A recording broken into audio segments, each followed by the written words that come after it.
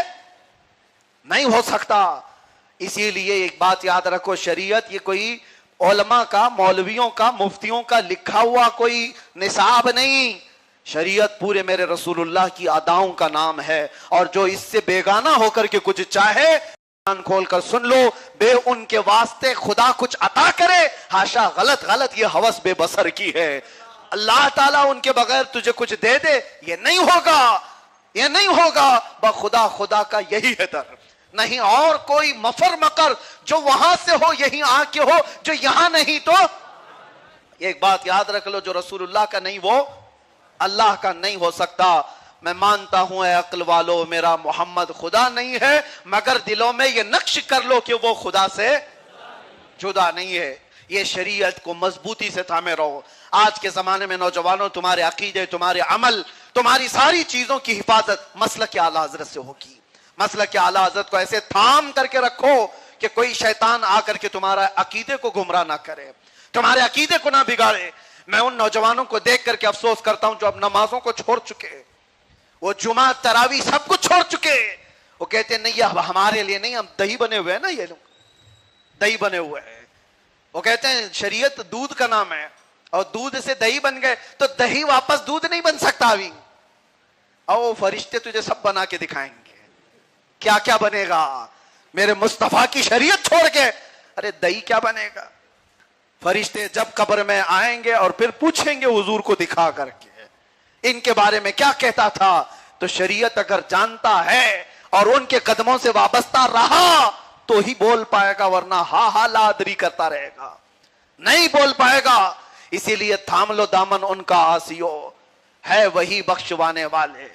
میرے عزیزو اعلیٰ حضرت کے اس شعر پر عمل کر کے جائیں، انہیں جانا انہیں مانا، نہ رکھا غیر سے کام، للہ الحمد میں دنیا سے بارگاہ مصطفیٰ صلی اللہ علیہ وسلم میں جب درندے بھونکتے تھے تو اعلیٰ حضرت کا قلم جواب دیتا تھا۔ آج ہماری زبانوں پر جو طاقت ہے کچھ، وہ اعلیٰ حضرت کے اشعار کی برکت ہے، ان کے لکھے ہوئے کلام اور ان کے بتائے ہوئے طریقوں کی بنیاد پر ہمارے خون میں جو گرمی ہے، ہمارے اندر جو جوش و جذبہ ہے۔ اسی لیے ہم دیکھتے ہیں جس زمانے میں اعلیٰ حضرت کو اللہ نے یہاں زمین پر اس ہندوستان میں پیدا کیا، وہ دور ایسا تھا، انگریزوں کا دور ہے، بڑے بڑے مولویوں کو انگریز ماہانہ پیسے دے کر خرید چکے تھے، کتنے تو ان کے نام پر فتوے لکھ رہے تھے۔ انگریز کئی مدرسوں کے بنیاد رکھنے کے لیے گئے، میاں جن انگریزوں نے 30,000 علماء کو پھانسی پر چڑھایا تھا، وہ علماء اہل سنت کو غدر کے موقع پر کفایت علی کافی کو پھانسی پر چڑھایا، عنایت احمد کاکوروی کو کالا پانی میں بھیج کر پیٹ توڑ دی، فضل حق خیر آبادی کو انڈمان نکوبار میں ختم کر دیا، اور وہ انگریز کچھ مولویوں کے مدرسے بنائے اور کسی کو تنخواہ دیں۔ بات سمجھ میں آتی ہے، دال میں کالا نہیں، پوری دال ہی کالی ہے۔ کون لوگ تھے تاریخ میں آپ کو پتا چلے گا، انگریزوں کی تنخواہیں لینے والے۔ اور پھر جب بارگاہ مصطفیٰ کی بات آئی تو وہ لکھنے بھی لگ گئے کہ نبی پاک صلی اللہ علیہ وسلم کے بعد اگر کوئی دوسرا نبی پیدا ہو گیا تو آخری نبی ہونے میں رسول اللہ کے کوئی فرق نہیں آ سکتا۔ خاتم النبیین کا عقیدہ ہی ختم کر ڈالا۔ اور کسی ظالم نے لکھا نبی کا خیال نماز میں آئے تو گدھے اور بیل کے خیال سے بدتر ہے۔ کسی نے لکھا کہ ان کو پیٹ پیچھے کا بھی علم نہیں، ان کو دیوار پیچھے کا علم بھی نہیں، رسول اللہ کے علم کو شیطان کے علم کے برابر کر دیا، پاگلوں بچوں جانوروں کے علم کے برابر کہہ دیا۔ یہ کتابوں میں آج بھی لکھا ہوا موجود ہے۔ حیرت ہوتی ہے میرے عزیزو، یہ سب چیزیں چھپی ہوئی نہیں، آج بھی چھپی ہوئی ہیں۔ اس زمانے میں بڑے فتنوں کا ایک دورہ تھا، انگریز حکومت الگ، یہ مولوی بکے ہوئے الگ، بارگاہ مصطفیٰ میں نقب زنی کر رہے ہیں، ناموس رسالت پر نقب زنی کر رہے ہیں۔ تب بریلی کا قلم خاموش نہیں تھا اور اٹھ کر کے ہر ایک کا جواب دے رہا تھا۔ مصطفیٰ کی شانت، حضور کی یہ بلندیاں تم ناپ رہے ہو، بڑے بھائی کے برابر تھے۔ یہ کہتے ہیں امتی عمل کر کے کبھی نبی کے برابر بھی ہو سکتا ہے۔ اور رسول اللہ کے بارے میں یہ بھی لکھ دیا کہ وہ تو مر کر مٹی میں مل گئے۔ یہ سب چیزیں موجود ہیں، کوئی بھی پھیکم پھاکی نہیں کر رہا ہو۔ کتابیں موجود ہیں, اس فیلڈ کے ماہر علماء کے پاس آپ بیٹھیں اور آپ کو سب سمجھ میں آئے. اسی لیے تو ہم کہتے ہیں کسی نے ہمارا کیا لے لیا ہے, ہم خامخواہ کسی سے الجھتے ہیں, کسی جماعت کو ہم ٹانٹ کر رہے ہیں, بار بار ان کے بارے میں بیان کر رہے ہیں, ہمیں کیا پڑی ہے, انہوں نے کون سا ہمارا گھر لوٹا ہے. بات رسول اللہ کی عزت اور ناموس کی ہے. تمہارے قلم نے حضور پاک صلی اللہ علیہ وسلم کی شان میں جو اہانتیں کی, جس کی وجہ سے درد آج تک امت جھیل رہی ہے, امت کو آج بھی درد ہے. اسی لیے اعلیٰ حضرت نے اس وقت بارگاہ مصطفیٰ کا ادب کیسے سکھایا. ایک مولانا صاحب, مولانا اشرف علی تھانوی نے قرآن کا ترجمہ کرتے ہوئے لکھا, انا فتحنا لک فتحا مبینا لیغفر لک اللہ ما تقدم من ذنبک وما تأخر, جس کا ترجمہ ہے اے رسول ہم نے آپ کو روشن فتح عطا کی تاکہ آپ کے اگلے پچھلے گناہوں کو معاف کر دیا جائے. اس لیے کہ اللہ نے آپ کے اگلے پچھلے گناہوں کو معاف کر دیا. رسول اللہ کے اگلے پچھلے گناہ کون سے تھے؟ لیکن وہی ترجمہ بریلی کا امام کر رہا ہے, کہتا ہے اے محبوب ہم نے آپ کو روشن فتح عطا کی تاکہ آپ کے ذریعے سے آپ کے اگلوں اور پچھلوں کے گناہ معاف کر دیے. زمین و آسمان کا فرق ہے, زمین و آسمان کا فرق ہے. کوڑی میں اور ایک عاشق میں بڑا فرق ہوتا ہے. حضور پاک صلی اللہ علیہ وسلم کی بارگاہ میں جب بات آتی ہے عرض کرنے کی حسن کے بارے میں, وہ کمال حسن حضور ہے کہ گمان نقص جہاں نہیں, یہی پھول خار سے دور ہے, یہی شمع ہے کہ, اور ایسی ایسی باتیں ہیں جس کو کہتے کہتے ہم صبح کر ڈالیں گے اور آپ کو پتہ بھی نہ چلے. بارگاہ مصطفیٰ میں صرف ایک ہی کلام آپ نے کہا تھا, جب لوگ حضور کی شان میں اہانت کر رہے تھے تب کہا تھا سارے سنیوں کو یہ عقیدہ دے کر حضور کی بارگاہ میں یہ کہنا, سرور کہوں کہ باغ خلیل کا گل زیبا کہوں تجھے, اللہ رے تیرے جس میں منور کی تابشیں, اے جانے جام میں جانے تجلا کہوں تجھے, تیرے تو وصف عیب تناہی سے ہیں بری, حیران ہوں میرے شاہ میں حضور کی بارگاہ میں. یہ سنی کا عقیدہ ہے. ایک جملہ میں کہتا ہوں ہر مجمع میں, ایک جملہ وہ اعلیٰ حضرت کے شعر کا آدھا ٹکڑا ہے اور باقی سارے مجمع کا عقیدہ خود بول پڑتا ہے, وہ جو نہ تھے تو اور وہ جو نہ ہو تو. یہ ہے سنیوں کا مزاج. اور کچھ مجموعوں میں جا کر کے پوچھو تو ہیں کریں گے, وہ جو نہ تھے تو اور وہ جو نہ ہو تو, جان ہے وہ جہان کی اور جان ہے تو. ہم کو پتا ہے سنی سو سکتا ہے, مرا ہوا نہیں ہوتا, اور سونے والے میں مرے ہوئے میں فرق ہوتا ہے کہ نہیں. اور ہم کرنٹ لے کر کے آتے ہیں, ہم کرنٹ لے کر کے آتے ہیں, اور کرنٹ اگر 10 واٹ کا بھی کسی کو لگاؤ, سویا ہوا ہے تو کیا کرے گا, اچھل جائے گا. ہم تھوڑا سا بھی کرنٹ لگائیں یہ اچھل جاتے ہیں. کیوں؟ یہ سوئے تھے, ہم نے کرنٹ لگایا اٹھ گئے. اور کچھ وہ لوگ ہیں جو مرے ہوئے 1000 واٹ کا بھی لگاؤ کالے ہی پڑیں گے, کچھ نہیں ہوگا وہاں پر. اسی لیے میرے عزیزو, سویا ہوا تو ٹھیک ہے, مرا ہوا اچھا نہیں ہے. اگر سویا ہے تو کبھی تو جاگ سکتا ہے, مر گیا عقیدہ تو اس کے لیے بڑا بھیانک ماحول ہے. اسی لیے ہم پڑھ پڑھ کر کے یہ کرنٹ چھوڑ کے جاتے ہیں تاکہ بار بار یہ کرنٹ تمہارے اندر ایمان کی گرمی لاتا رہے. بارگاہ مصطفیٰ میں کیا کہو گے؟ دنیا ناپ رہی وہ کیسے تھے, کتنے تھے, اعلیٰ حضرت کی زبان میں کہو, سارے اونچوں میں اونچا سمجھیے جسے, ہے اس اونچے سے اونچا, اور سارے اچھوں میں اچھا سمجھیے جسے, ہے اس اچھے سے اچھا. ارے جن کے تلووں کا دھون ہے آب حیا, ہے وہ جانے مسیحا, اور خلق سے اولیاء, اولیاء سے رسول, اور رسولوں سے اعلیٰ, اور ملک کونین میں انبیاء تاجدار, اور تاجداروں کا آقا. تم کس سے لیتے ہوگے ہمیں پتا نہیں, ہم تو کہتے ہیں کون دیتا ہے دینے کو, اور دینے والا ہے سچا, دینے والا ہے سچا. غمزدوں کو مژدہ دیجئے کہ ہے رضا بے کسوں کا سہارا. لبیک یا رسول اللہ, لبیک یا رسول اللہ, لبیک یا رسول اللہ. وآخر دعوانا ان الحمدللہ رب العالمین.